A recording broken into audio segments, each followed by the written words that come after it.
నమస్కారం. PS news వార్తలకు స్వాగతం. ముందుగా వార్తల్లోని ముఖ్యాంశాలు. ఏకగ్రీవంగా డిప్యూటీ చైర్మన్ గా తూమాటి మాధవరావు ఎన్నిక, వైసీపీ సభ్యుల అభినందనలు. మండలి డిప్యూటీ చైర్మన్ గా బాధ్యతలు చేపట్టిన తూమాటి అన్ని పార్టీలతో సమన్వయంతో పనిచేస్తారని వెల్లడి.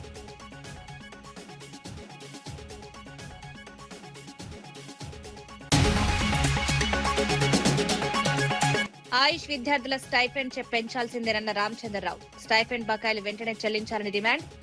తెలంగాణలోని ఇవ్వాలని వెల్లడి. ఆయుష్ విద్యార్థుల సమస్యను లేవనెత్తుతానని వ్యాఖ్య.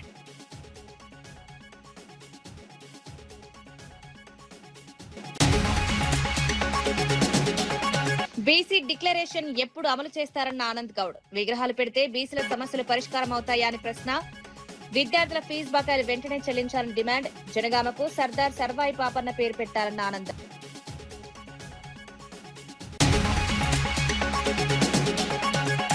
కాంగ్రెస్ వచ్చాక 50,000కు పైగా ఉద్యోగాలు భర్తీ చేస్తామన్న వివేక్. కోటపల్లిలో ఇంటిగ్రేటెడ్ స్కూల్ ఏర్పాటు చేస్తామని వెల్లడి. విద్య, వైద్యం, ఉపాధికే తొలి ప్రాధాన్యం. చెన్నూరులో 100 పడకల ఆసుపత్రి.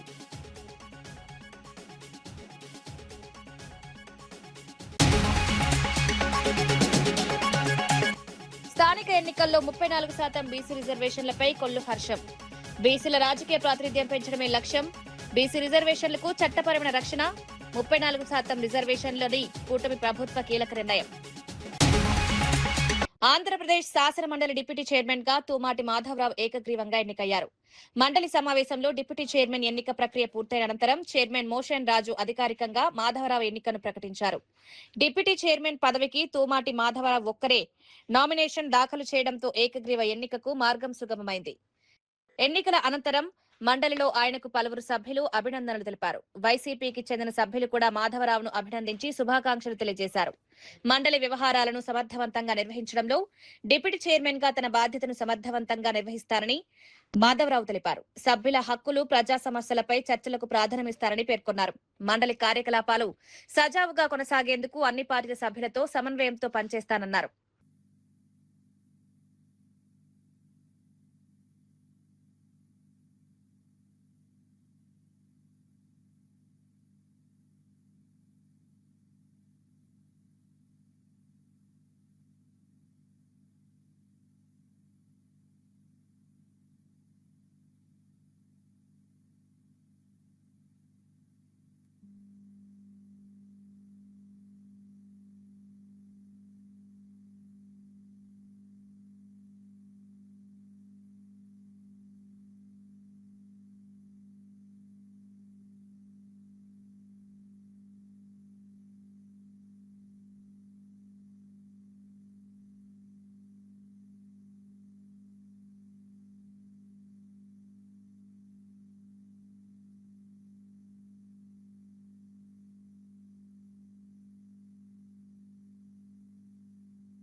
హైదరాబాద్ ఎర్రగడ్డ ఆయుర్వేదిక్ ఆసుపత్రిలో స్టైపెండ్ పెంపు, బకాయిల విడుదల కోసం విద్యార్థులు చేస్తున్న దీక్షకు బీజేపీ రాష్ట్ర అధ్యక్షుడు ఎన్ రామచంద్రరావు మద్దతు తెలిపారు. విద్యార్థుల న్యాయమైన డిమాండ్ను ప్రభుత్వం వెంటనే పరిష్కరించాలని డిమాండ్ చేశారు. ఆంధ్రప్రదేశ్ లో ఆయుష్ విద్యార్థులకు అందుతున్న స్టైఫండ్ కు సమానంగా తెలంగాణలో కూడా పెంపు చేయాలని కోరారు. స్టైఫండ్ బకాయిలను వెంటనే విడుదల చేయాలని ప్రభుత్వాన్ని కోరారు. విద్యార్థులు తమ చదువుతో పాటు ఆసుపత్రుల్లో సేవలందిస్తున్నారని, వారి సమస్యలను ప్రభుత్వం నిర్లక్ష్యం చేయకూడదన్నారు. విద్యార్థుల ఆందోళనను ప్రభుత్వం సీరియస్ గా తీసుకోవాలని సూచించారు. రాబోయే అసెంబ్లీ సమావేశాల్లో ఈ అంశాన్ని ప్రస్తావించి ప్రభుత్వాన్ని నిలదీస్తామని రామచంద్రరావు స్పష్టం చేశారు. విద్యార్థుల సమస్యలను శాసనసభ దృష్టికి తీసుకువెళ్లి పరిష్కారం కోసం ఒత్తిడి తెస్తామన్నారు. స్టైఫండ్ పెంపు విషయంలో ప్రభుత్వం స్పష్టమైన నిర్ణయం తీసుకోవాలని కోరారు. బకాయిలు చెల్లించకుండా విద్యార్థులను ఇబ్బందులకు గురి చేయడం సరికాదన్నారు. గతంలో కూడా ఆయుర్వేదిక్ మెడిసిన్, అదేవిధంగా అలోపతి మెడిసిన్ ఇవన్నీ కూడా ఎట్ పార్ చూసేటటువంటి ఎడ్యుకేషన్ సిస్టమ్ మనకు ఇండియన్ మెడిసిన్స్ ఒక సంబంధించినటువంటి ఒక డిపార్ట్మెంట్ అయితే ఏంది, ఆలియోపతి అయితే వీటన్నిటి కూడా ఒకే రకంగా చూసేటటువంటి ఒక పరిస్థితి మనం చూస్తూ ఉన్నాం దేశంలో.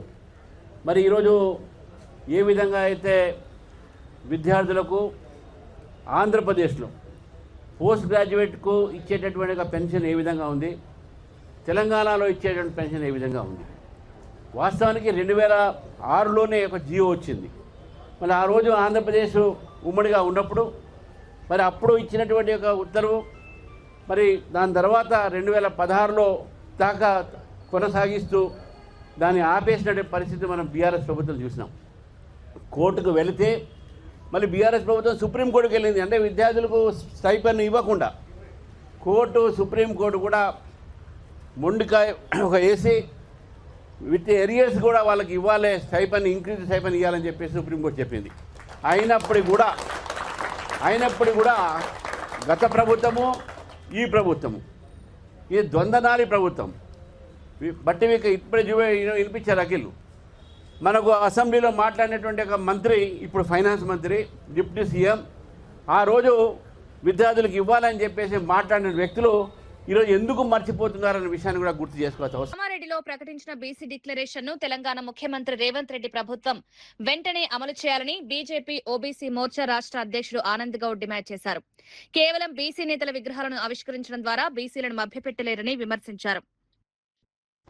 బీసీ విద్యార్థులు ఎదుర్కొంటున్న సమస్యలను ప్రభుత్వం పరిష్కరించాలని కోరారు. గురుకుల పాఠశాలల్లో సరైన సౌకర్యాలు లేక విద్యార్థులు ఇబ్బందులు పడుతున్నారని ఆరోపించారు. విద్యార్థులకు నాణ్యమైన విద్య, వసతులు కల్పించాలని డిమాండ్ చేశారు.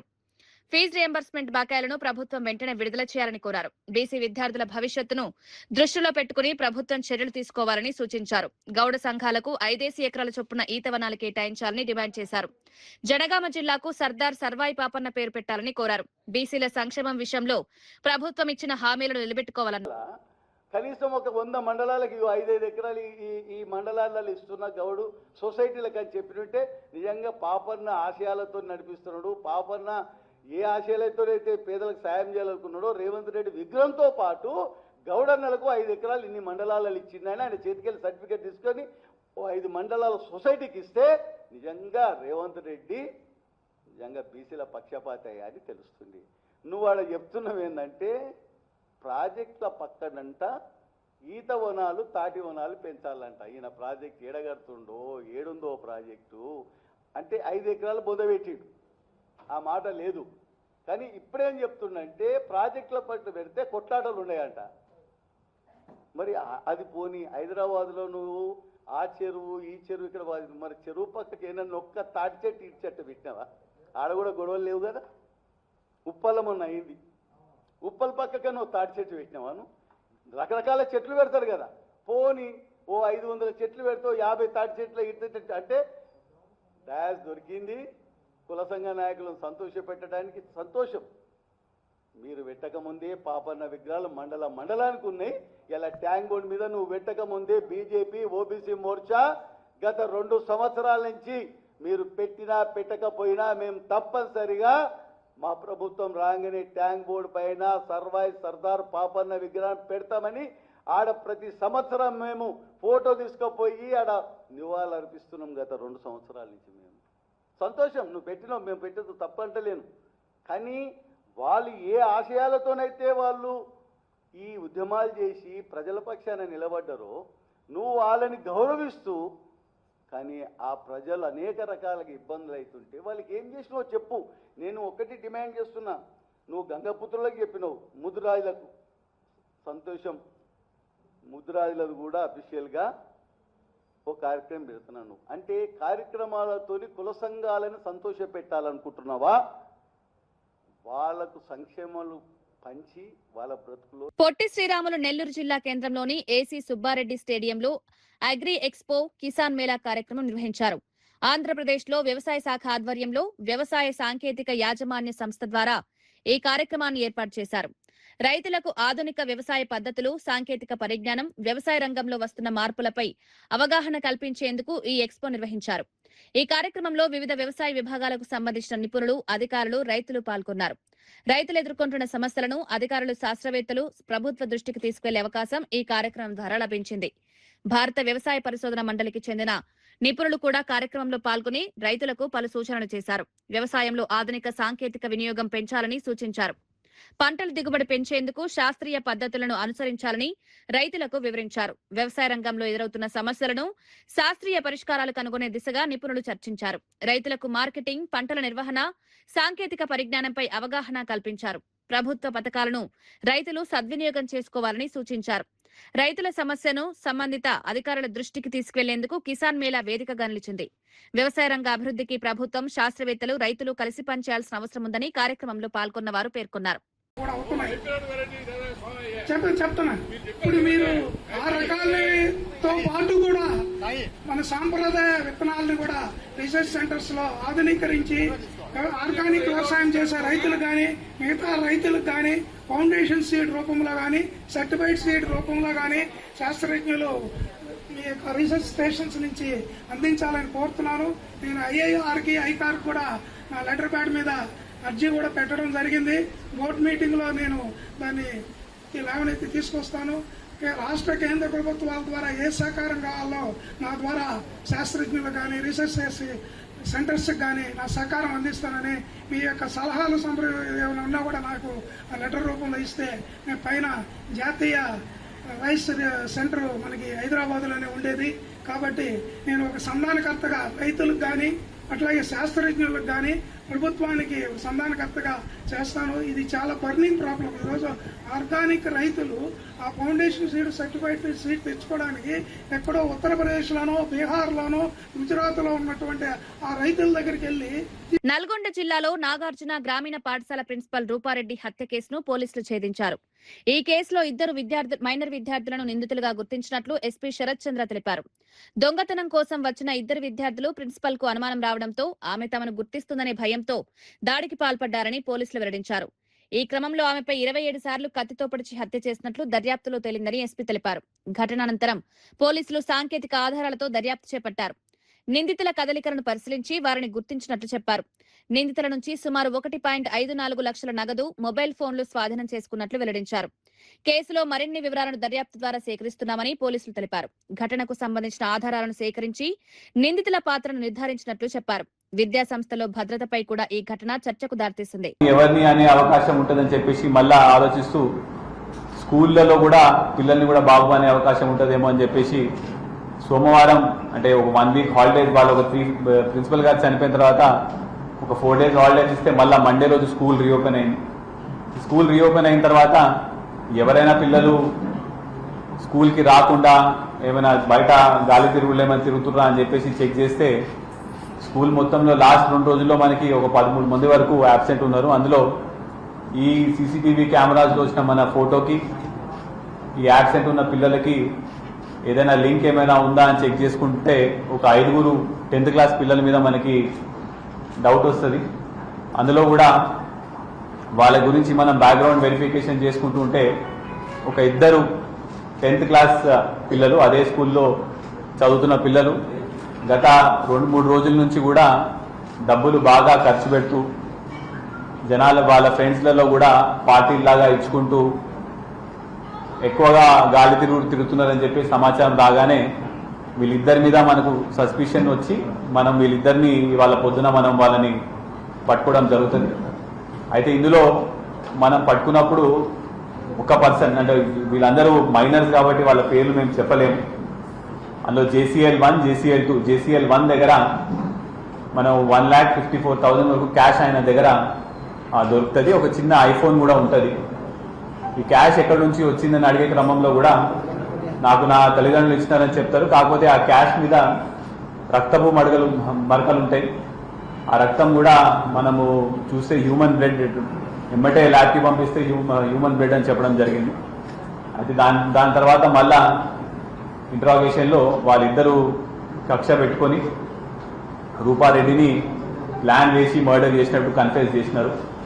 అయితే దీనికి ముఖ్య కారణం ఏంటంటే నాగర్ కర్నూలు జిల్లాలోని పలు హాస్టళ్లలో ఫుడ్ కమిషన్ అధికారులు ఆకస్మిక తనిఖీలు నిర్వహించారు. పేద విద్యార్థులకు నాణ్యమైన పోషకాలతో కూడిన ఆహారం అందుతుందా లేదా అనే అంశాన్ని అధికారులు పరిశీలించారు. హాస్టళ్లలో వంటగదులు, ఆహార పదార్థాల నిల్వ, వంట విధానం, భోజన నాణ్యత వంటి అంశాలను తనిఖీ చేశారు. విద్యార్థుల ఆరోగ్యానికి ఎలాంటి ఇబ్బందులు కలగకుండా ఆహార నాణ్యతపై ప్రత్యేక శ్రద్ధ వహించాలని అధికారులను ఆదేశించారు. హాస్టల్ నిర్వాహకులు విధుల పట్ల నిర్లక్ష్యం వహిస్తే కఠిన చర్యలు తప్పవని హెచ్చరించారు. విద్యార్థులకు అందించే భోజనంలో నాణ్యతా ప్రమాణాలు తప్పనిసరిగా పాటించాలని సూచించారు. ఆహార పదార్థాలను పరిశుభ్రమైన వాతావరణంలో నిల్వ చేయాలని చెప్పారు. విద్యార్థుల ఆరోగ్య పరిస్థితిని ఎప్పటికప్పుడు పర్యవేక్షించాలని అధికారులకు సూచించారు. హాస్టళ్లలో పారిశుద్ధ్యం, తాగునీరు, వంటగది పరిశుభ్రతపై కూడా దృష్టి పెట్టాలని ఆదేశించారు. పేద విద్యార్థులకు ప్రభుత్వం అందిస్తున్న వసతుల్లో ఎలాంటి లోపాలు లేకుండా చూడాలని పేర్కొన్నారు. విద్యార్థుల నుంచి కూడా ఆహారం, వస్తువులపై వివరాలు తెలుసుకునే ప్రయత్నం చేశారు. హాస్టళ్లలో నాణ్యమైన భోజనం అందించడంలో అధికారుల నిరంతరం పర్యవేక్షణ కొనసాగించాలని సూచించారు. ఇప్పటికి మాత్రం నేను మిమ్మల్ని అందరినీ మెచ్చుకోకుండా ఉండలేదు. 50% చేంజెస్ వచ్చినాయి. చాలా బాగా అప్పటికి ఇప్పటికి చాలా సక్సెస్ అయింది. ఇంకా 100% ఆహార భద్రతా వ్యవస్థని ఇక్కడ మనం అమలు చేయాల్సిన అవసరం ఉంది. ఎందుకంటే ఉప్పు పిడికిళ్ళు, ఇనుప కండరాలు, దృఢ సంకల్పం గల యువత ఈ దేశానికి అవసరం అన్నారు స్వామి వివేకానంద. మరి అలాంటి యువతని మనం దేశానికి అందించినప్పుడే మనం అన్ని దేశాలతో పోటీపడి అభివృద్ధిలో ముందుకు పోతాం. ముందుకు పోవాలంటే మనం యువతను ప్రోత్సహించాల్సిందే. వాళ్ళ యువత పర్ఫెక్ట్ గా ఉండాలంటే వాళ్ళ ఆరోగ్య స్థితిగతుల మీద వాళ్ళదంతా ఆధారపడి ఉంటుంది కనుక పోషక విలువలతో కూడిన ఆహారాన్ని మనం అందించాల్సిందే. దానికి మనందరం పాటుపడాల్సిందే, మన వంతు పాత్ర ప్రోత్సహించాల్సిందే. అయితే ఇందులో ఇంకొకటి ఏంటి అంటే నేను అభినందించకుండా ఉండలేకపోతున్నాను. దాదాపు 33 జిల్లాలలో ఎక్కడ చూసినా ఈ గ్రీటెస్ట్ అడ్రసింగ్ మెకానిజం ఏదైతే ఉందో అది ఓలాంటి కోల్డ్ వ్యవస్థలో ఉంది. నిజంగా చెప్పాలంటే దాన్ని కదిలించిన వాళ్ళు ఎవరు లేరు. ఎక్కడైతే ఏ జిల్లాకి వెళ్ళినా నేను ఏమైనా మీకు కంప్లైంట్స్ వస్తున్నాయేమన్నా, ఏం లేవు మేడం, ఏం రాలేదు మేడం. కొన్ని ప్రజావాణిలో వచ్చిన ఏమన్నా తీసుకున్నారంటే లేదు మేడం, మాకు ఏం రాలేదు, మరి బాగుంది మేడం, ఇక్కడ క్లియర్గా ఉంది అనేవాళ్ళు. కానీ నాగర్ కర్నూలు జిల్లాలో ఈరోజు DGRO గారిని తప్పకుండా అభినందించాల్సింది. 67 కేసులు వచ్చినాయని చెప్పారు. ఎక్కడ ఏమి వచ్చినాయి, ఏ ఊళ్ళో ఎన్ని ఉన్నాయి, ఎన్ని డిస్పోజల్ చేశారు అనేసి ఒక రిటర్న్ లో మాకు పెట్టిన ఏకైక వ్యక్తి DGRO గారు ఎవరైనా ఉన్నారంటే 33 డిస్ట్రిక్ట్స్ లో ఈ DGR. అందుకే మీరందరూ అభినందించాల్సిందే, తప్పట్టుకోవాలి. తెలంగాణలో 22A నిషేధిత జాబితాలో భూముల చేర్పుపై మాజీ మంత్రి ఎమ్మెల్యే సబితా ఇంద్రారెడ్డి తీవ్ర ఆరోపణలు చేశారు. ముఖ్యమంత్రి రేవంత్ రెడ్డికి అన్నీ తెలిసే భూములను 22A జాబితాలో చేర్చారని ఆరోపించారు. కాలనీల్లో అక్కడక్కడా మిగిలిపోయిన ఎకరం, 2 ఎకరాలు, 5 ఎకరాల భూములను కబ్జా చేయడమే లక్ష్యంగా ఈ చర్యలు జరుగుతున్నాయని విమర్శించారు. అసైన్డ్ భూముల యజమానులను భయపెట్టి అగ్రిమెంట్లు చేసుకుంటున్నారని ఆరోపించారు. వక్ఫ్ బోర్డు, దేవాలయ భూములపై కూడా అక్రమాలకు పాల్పడుతున్నారని అన్నారు. ఇంత పెద్ద స్థాయిలో రెవెన్యూ శాఖ నిర్ణయాలు తీసుకుంటున్నప్పుడు ముఖ్యమంత్రి, సంబంధిత మంత్రి తెలియకుండా జరిగే అవకాశం లేదని ప్రశ్నించారు. ఇప్పుడు మొత్తం వ్యవహారాన్ని అధికారులపైకి నెట్టే ప్రయత్నం జరుగుతోందని ఆరోపించారు. భూముల యజమానులు రిజిస్ట్రేషన్ల కోసం కార్యాలయాల చుట్టూ తిరుగుతున్నారని తెలిపారు. నిషేధిత జాబితాలో భూములు చేర్చే ముందు పూర్తిస్థాయి పరిశీలన చేయాలని డిమాండ్ చేశారు. నిజమైన భూ యజమానులకు న్యాయం చేయాలని కోరారు. చేస్తున్నది వాస్తవంగా అర్థమైంది. అంటే చాలా చాలా కలెక్టర్ ఆఫీస్ పోతే మొత్తం వీళ్ళే ఉంటారు, మీరు అన్నట్టు వీళ్ళే ఉంటారు. ఇదొకటైతే మా దగ్గర ఇంకొకటి కూడా నడుస్తుందండి దందా. అసైన్ ల్యాండ్స్ భయపెట్టించో ఏదో చేసి ఇంకా మీకు ఏది రాదు మీరు ఇచ్చేసేయండి అని చెప్పేసి అసైన్ ల్యాండ్స్ అన్ని అగ్రిమెంట్లు చేసేసుకున్నారు. మహేశ్వరం కందుకూరులో చూస్తే ఒక్కసారి కళ్ళు వెనక్కి తిరిగి చూస్తే ఎక్కడ కూడా ల్యాండ్ లేకుండా మొత్తం అగ్రిమెంట్ల మీద వెళ్ళిపోయింది. ల్యాండ్ అంతా కూడా పోయింది. మరి ఎట్లా చేసుకుంటారో తెలీదు. అసైన్ ల్యాండ్స్ అనేది తీసేసుకుంటున్నారు. వక్ఫ్ బోర్డ్ ల్యాండ్స్ అసలు అవి లేవు, ఆ వక్ఫ్ బోర్డ్ ల్యాండ్స్ తీసేసుకుంటారు. దేవాదాయ భూములు అసలు ఎట్లా అంటే ఒక డేగల్లాగా పడిపోతూ ఉన్నారు. భూములు ఎక్కడుంటే అక్కడ అవి సరిపోవని ఇప్పుడు కాలనీలో హైదరాబాద్ సిటీలో ఒక నాట్ ఓన్లీ నా ఒక్క కాన్స్టిట్యున్సే కాదు, ఇబ్రాహీంపట్నం కానివ్వండి, ఎల్బీ నగర్ కానివ్వండి, పట్టణచెరు ఏరియాలో కానివ్వండి, ఈ సరౌండింగ్స్లో అంతా కూడా మొత్తం కూడా ఈ కాలనీస్లో వాళ్ళందరూ కూడా 22A పెట్టడంతో ఒక భయాందోళనతో నిద్రలేని రాత్రులు గడుపుతున్నారు. మీరు 100% ముఖ్యమంత్రి గారు చెప్పినట్టు ఏదో నామకే వస్తే 2 రోజులలో చేస్తాం తెలీదా వీళ్ళకు? పెట్టినప్పుడు ప్రభుత్వంలో ఒక పెద్ద నిర్ణయం తీసుకుంటున్నప్పుడు ముఖ్యమంత్రి గారికి బాధ్యత ఉండదా? ఏదో రెవెన్యూ మినిస్టర్ మీద దోసేసి రెవెన్యూ మినిస్టర్ అధికారుల మీద దోసేస్తే ఇదేం పాలన, ఇదేం ప్రభుత్వము? ఎవరికి ఎవరు జవాబుదారీగా ఉన్నారు? ఎవరిని సఫర్ చేస్తున్నారు మీరు? అల్టిమేట్గా ప్రజలను ఇబ్బంది పెడతా ఉన్నారు. ఒక రెవెన్యూ డిపార్ట్మెంట్లో కొన్ని పెద్ద నిర్ణయం తీసుకున్నారు, ముఖ్యమంత్రి గారికి పాత్ర ఉండదా? 100% ఉంటుంది. ముఖ్యమంత్రి గారి నోటీసులో లేకుండా ఇది పెట్టనే లేదు, మంత్రి గారి నోటీసులో లేకుండా అధికారులు ఇది పెట్టరు. ఖచ్చితంగా ప్రభుత్వం నుండి డైరెక్షన్ ఉంటుంది కాబట్టి ఇది చేసి ఉన్నారు. కానీ ఎవరిని ఇబ్బంది పెడుతున్నది ఇప్పటికైనా ఆలోచించుకోవాలి. అదేదో తప్పు జరిగిపోయింది క్షమించండి అంటే అంత ఈజీగా అయ్యేది కాదు. ఎంతమంది బాధపడి ఉంటారు? ఎన్ని నిద్రలేని రాత్రులు 3-4 నెలల నుండి నడుస్తుంది ఇది. ఈ 1 వీక్ నుండి కాదు, 3-4 నెలల నుండి ఎవరెంతలో వాళ్ళు సఫర్ అయిపోయి ఎక్కడంటే అక్కడ పోయి ఎవరికి దండం పెట్టాలో ఏం చేయాలో అర్థం కాని పరిస్థితులలో తిరుగుతున్న సందర్భం చూస్తున్నాం. అందరు కూడా మేమేం చేస్తామంటే పాపం మేడం దగ్గరికి పోతే ఏమవుతుంది, 22A కదా, అధికారుల దగ్గర పోదాం, ఏం చేద్దామో, దండం పెడదాం, పోదాం. కొంతమంది మధ్యలో బ్రోకర్లు కొంతమంది తిరుగుతున్నారు. ఇదంతా వాస్తవం జరుగుతూ ఉంది. ఇప్పుడు ఏమీ తెలియనట్టు 2 రోజులలో క్లియర్ చేయాలని ముఖ్యమంత్రి గారు చెప్పి వెళ్ళిపోయినారు. ఫ్లైట్ ఎక్కి వెళ్ళిపోయింది. మళ్ళీ 20 రోజుల దాకా రాడైనా. కానీ ఇక్కడ బాధపడేది ఎవరు? ఖచ్చితంగా సామాన్యులు బాధపడుతున్నారు. మా కాలనీలలో అయితే 200 గజాలు, 300 గజాలు, 150 గజాలలో ఇండ్లు కట్టుకొని ఉన్న వాళ్ళే ఉన్నారు.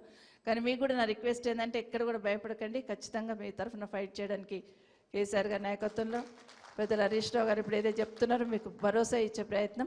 కానీ దాని వెనకాల ఏం జరుగుతుందని కనీసం మతలబ్ తీయండి. మీరు అనుకుంటే ఖచ్చితంగా తీస్తారు. ఎందుకు పెట్టారు ఇన్ని రోజులు? యాదాద్రి భువనగిరి జిల్లాలో పెండింగ్ లో ఉన్న సాగునీటి ప్రాజెక్టులకు నిధులు విడుదల చేయాలని డిమాండ్ చేస్తూ పాదయాత్ర చేపట్టనున్నట్లు సిపిఎం రాష్ట్ర కమిటీ సభ్యుడు కొండమడుగు నరసింహ తెలిపారు. జిల్లా ఏర్పడి దశాబ్దం పూర్తవుతున్నా ఒక్క సాగునీటి ప్రాజెక్టు కూడా పూర్తి స్థాయిలో పురోగతి సాధించలేదని విమర్శించారు. బస్వాపురం, గంధమల్ల, చర్లగూడెం వంటి బహుళార్థ సాధక ప్రాజెక్టులు నిధుల కొరతతో ఏళ్లుగా పెండింగ్ లో ఉన్నాయని తెలిపారు. ఈ ప్రాజెక్టులకు వెంటనే నిధులు విడుదల చేసి పనులు పూర్తి చేయాలని డిమాండ్ చేశారు. బునాదిగాని కాల్వ, ధర్మారెడ్డిపల్లి, పిల్లాయిపల్లి కాలువల పనులకు కూడా నిధులు కేటాయించాలని కోరారు. ప్రాజెక్టుల కోసం భూములు కోల్పోయిన నిర్వాసితులకు నష్టపరిహారం చెల్లించాలని డిమాండ్ చేశారు. ఈ నెల 29, 30, 31 తేదీల్లో భువనగిరి నుంచి హైదరాబాద్ లోని ఇందిరా పార్క్, ధర్నా చౌక్ వరకు పాదయాత్ర నిర్వహిస్తామన్నారు. 31వ తేదీన ఇందిరా పార్క్ వద్ద భారీ మహాధర్నా నిర్వహించనున్నట్లు తెలిపారు. అందుకనే ప్రజలు, రైతులు, వ్యవసాయ కూలీలు, వృత్తిదారులు పెద్ద ఎత్తున పాల్గొని ఈ కార్యక్రమాన్ని జయప్రదం చేయాలని కోరుతా ఉన్నాం. గత పాలకులు కానీ ఈ పాలకులు కానీ ప్రజల్ని మోసం చేస్తూ ఉన్నారు, హామీలు ఇస్తున్నారు, కానీ అమలు చేసే పరిస్థితులు లేదు. కేసీఆర్ ప్రభుత్వం గతంలో కొన్ని ప్రాజెక్టులు యాదాద్రి జిల్లాలో ప్రారంభించిండు.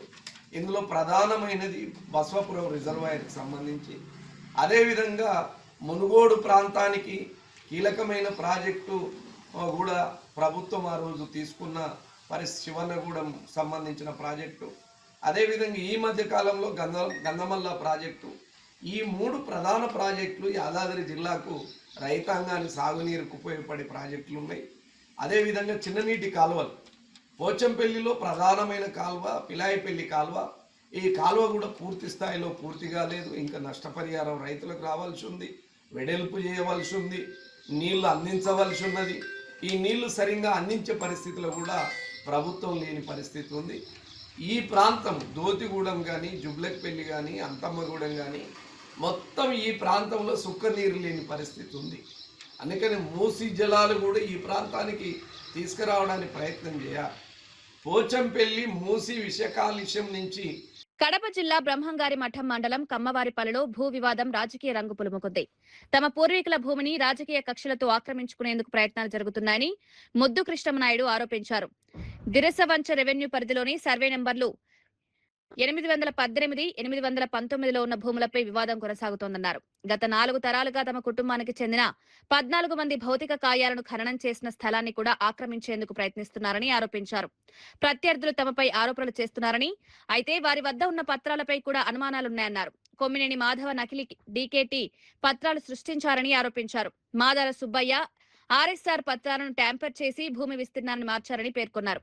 ఈ ఆరోపణలకు సంబంధించిన ఆధారాలు తమ వద్ద ఉన్నాయన్నారు. తమపై ఏదైనా తప్పు ఉన్నట్లు నిరూపిస్తే ఎలాంటి విచారణకైనా సిద్ధంగా ఉన్నామని ముద్దు కృష్ణమనాయుడు స్పష్టం చేశారు. నిరాధార ఆరోపణలు చేస్తే బాధ్యులపై చట్టపరమైన చర్యలు తీసుకుంటామని హెచ్చరించారు. భూ వివాదాన్ని రాజకీయ కక్షలతో కాకుండా చట్టపరమైన ఆధారాలతో పరిష్కరించాలని కోరారు. కోర్టు క్వాస్ వేసుకొని నా మీద పెట్టిన అక్రమ కేసు అని చెప్పి నేను స్టే తెచ్చుకోవడం జరిగింది. తర్వాత 2019 వరకు ఎవరు భూముల్లో వాళ్ళు ఉన్నారో, ఎవరి దాంట్లో వాళ్ళు ఉన్నారో బాగానే ఉంది. అప్పటి వరకు మా పెద్దోళ్ళు ఉన్న మా అన్నగారి సమాధులు కూడా ఉన్నాయి. అక్కడ సమాధులను మన హిందూ సాంప్రదాయంలో ఎంత దేవాలయాల కంటే గొప్పగా భావించే చనిపోయిన వాటిని కూడా వదలలేదు ఈ దుర్మార్గులు. చనిపోయిన వారిని కూడా వదలకుండా వాళ్ళ ఆనవాళ్ళు కూడా లేకుండా, చివరి జ్ఞాపకార్థాలు కూడా లేకుండా చేసిండ్రు. దానికి మేము అప్పట్లో న్యాయ పోరాటం చేసి ఆ సమాధి పగలగొట్టింది వాస్తవమేననేసి గౌరవ కోర్టు నుంచి తీసుకొచ్చి కేసు కట్టేయడం జరిగింది. దగ్గర 100 సంవత్సరాల అటు ఇటుగా ఎప్పటి నుంచి కూడా వాళ్ళ భూములు వాళ్లకు, మా భూములు మాకు ఉన్నాయి. అక్కడ రోడ్డు దక్షిణం వైపున వాళ్ళు సాగు చేసుకుంటున్నారు, ఉత్తరం వైపున మేము చేసుకుంటున్నాం. మాలో ఒక నెంబర్ వాళ్ళకి ఇచ్చి వాళ్ళ నెంబర్ మేము తీసుకొని ఉన్నాం. వాళ్ళ నెంబర్ దాంట్లో మా వాళ్ళను 14 మందిని పైచీలకు బూడ్చుకుంటా వచ్చిండ్రు. ఎప్పుడూ సమస్య రాలేదు. సమస్య అంతా వచ్చింది గత వైసీపీ గవర్నమెంట్లో నుంచి. మా మీద కక్షగట్టి ఒక రిటైర్డ్ అయ్యే తహసీల్దార్ సుబ్బరామయ్య గారి చేత వాళ్ళ అక్రమ ఆన్లైన్లు చేసి మేము వచ్చేసి ఒకటే. స్థానిక సంస్థల ఎన్నికల్లో బీసీలకు 34% రిజర్వేషన్లు కల్పించాలని ప్రభుత్వం తీసుకున్న నిర్ణయంపై మంత్రి కొల్లు రవీంద్ర హర్షం వ్యక్తం చేశారు. బీసీలకు రాజకీయ స్వేచ్ఛ కల్పించడంలో టీడీపీ ప్రభుత్వాల పాత్ర కీలకమన్నారు. ఎన్టీఆర్ హయాంలో తొలిసారిగా బీసీలకు 20% రిజర్వేషన్లు కల్పించారని గుర్తు చేశారు. అనంతరం చంద్రబాబు నాయుడు ముఖ్యమంత్రిగా ఉన్న సమయంలో బీసీ రిజర్వేషన్లను 34% పెంచారన్నారు. గత వైఎస్ఆర్సీపీ ప్రభుత్వం కుట్రపూరితంగా 24% తగ్గించిందని ఆరోపించారు. దీనివల్ల సుమారు 16,000 మందికి రాజకీయ అవకాశాలు కోల్పోయాయని పేర్కొన్నారు. ప్రస్తుత కూటమి ప్రభుత్వం బీసీల రాజకీయ సామాజిక అభివృద్ధికి కట్టుబడి పనిచేస్తోందన్నారు. స్థానిక సంస్థల ఎన్నికల్లో బీసీలకు 34% రిజర్వేషన్లు కల్పించేందుకు చర్యలు తీసుకుంటామని తెలిపారు. భవిష్యత్తులో బీసీ రిజర్వేషన్లకు ఎలాంటి ఆటంకాలు రాకుండా చట్టపరమైన రక్షణ కల్పిస్తామని హామీ ఇచ్చారు. ఎన్నికలు కూడా చట్ట ప్రకారంగా 34%తో జరిగినాయి. కానీ దుర్మార్గమైనటువంటి ఆలోచన కలిగినటువంటి జగన్మోహన్ రెడ్డి ఒక తప్పుడు జీవో తీసుకొచ్చి ఆ జీవో ద్వారా 34% నుంచి 24% తీసుకొచ్చారు. దానివల్ల అనేక మంది దాదాపు 16,800 మంది స్థానిక సంస్థలో పోటీ చేసిన అర్హత కోల్పోయారు. మరి అటువంటి ఒక దుర్మార్గమైనటువంటి ఆలోచన చేశాం. మరి గౌరవ ముఖ్యమంత్రి గారు అపోజిషన్ మేము అందరూ కూడా పోరాడాం. మా అందరి మీద కూడా కేసులు పెట్టాం. పోరాడాం. ఇవాళ ఆ 34% ఇస్తాను మేము ఆ రోజు హామీ ఇచ్చాం. దాని ప్రకారం క్యాబినెట్లో డెసిషన్ తీసుకున్నాం. నిన్న అసెంబ్లీలో కూడా ఏకగ్రీవంగా తీర్మానం చేశాం.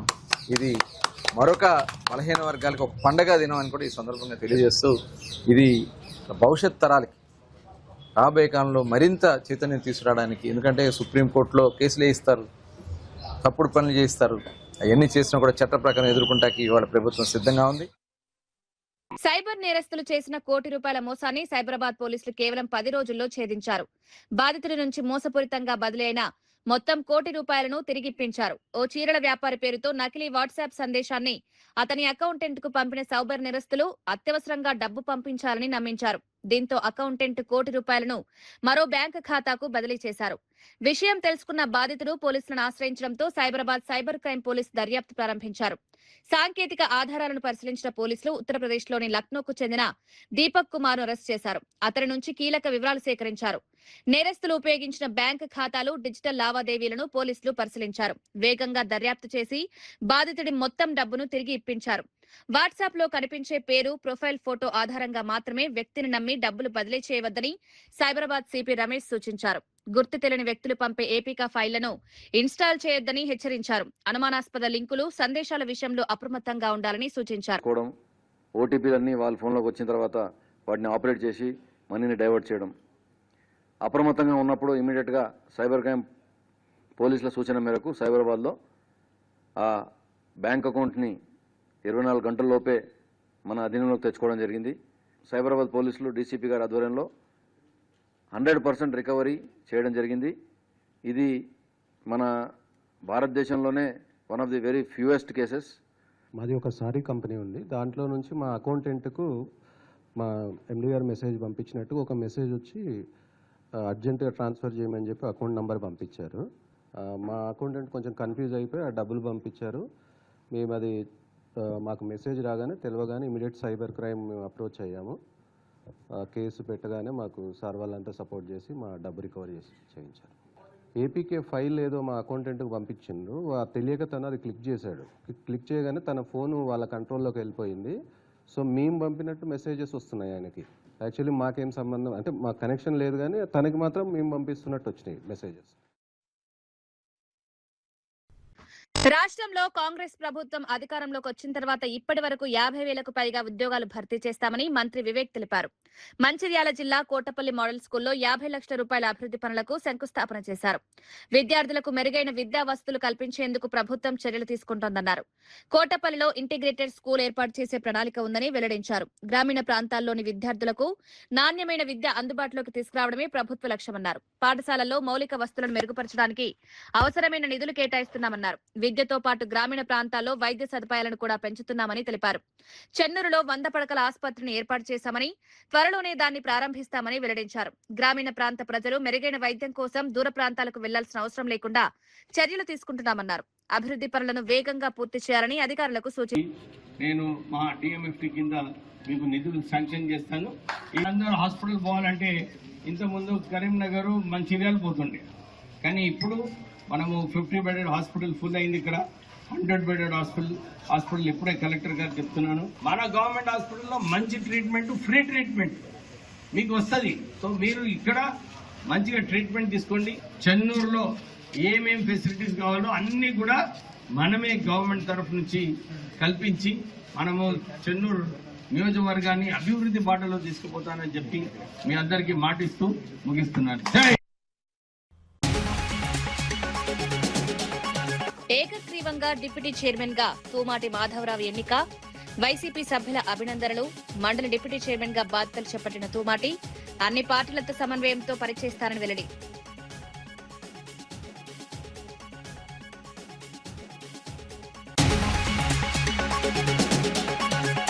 ఆయుష్ విద్యార్థుల స్టైఫెండ్ పెంచాల్సిందేనన్న రామచంద్రరావు. స్టైఫెండ్ బకాయిలు వెంటనే చెల్లించాలని డిమాండ్. తెలంగాణలోని ఇవ్వాలని వెల్లడి. ఆయుష్ విద్యార్థుల సమస్యను లేవనెత్తుతాని వ్యాఖ్య.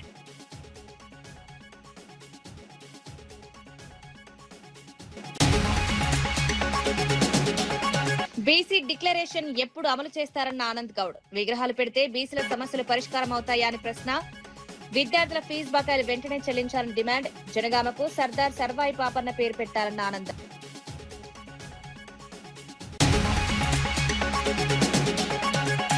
కాంగ్రెస్ వచ్చాక 50,000కు పైగా ఉద్యోగాలు భర్తీ చేస్తామన్న వివేక్. కోటపల్లిలో ఇంటిగ్రేటెడ్ స్కూల్ ఏర్పాటు చేస్తామని వెల్లడి. విద్య, వైద్యం, ఉపాధికే తొలి ప్రాధాన్యం. చెన్నూరులో 100 పడకల ఆసుపత్రి.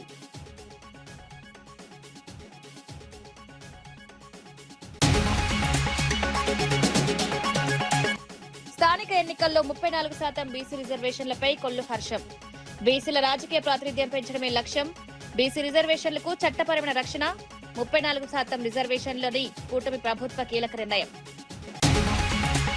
ఈనాటి వార్తా విశేషాలు. మరో బులెటిన్లో మళ్ళీ కలుద్దాం. నమస్కారం.